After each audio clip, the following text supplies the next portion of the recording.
lahirna rupa-rupa wujud manusia, kereminuhan dunia dina sagala rupa carita, kahormatan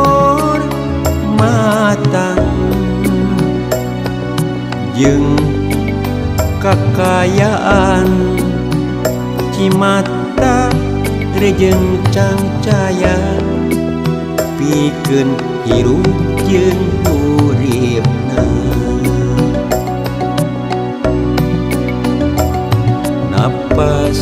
Napas nu urang bagja dina rupa neraka dunya, bibir nu dipulas lipstik, cinta ditukeran harta, imut palsu pinuh nafsu, pangharapan kosong poe isuk kumabehna.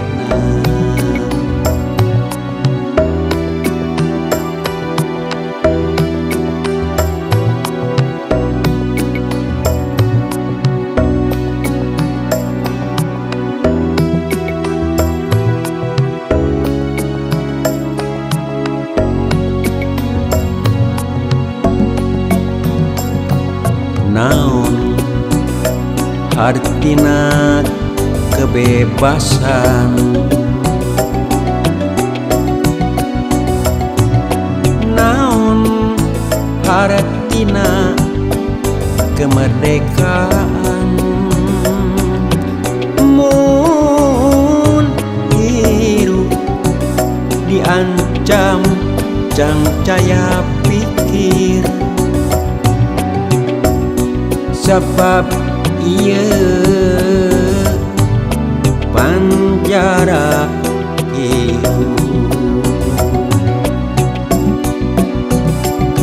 geuting dihias ku bulan mabra, taya haratina mun nyawa diwewejet lapar, salega langit pinuh ku cimata, panjara awor jeung ngabna biwir. Innalillahi asal ti anjeun mulang ka anjeun,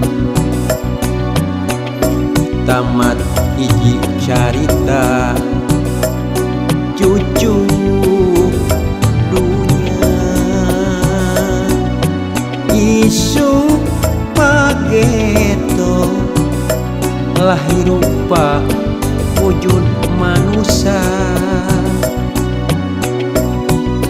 ngan jadi cocokan nafsu pira.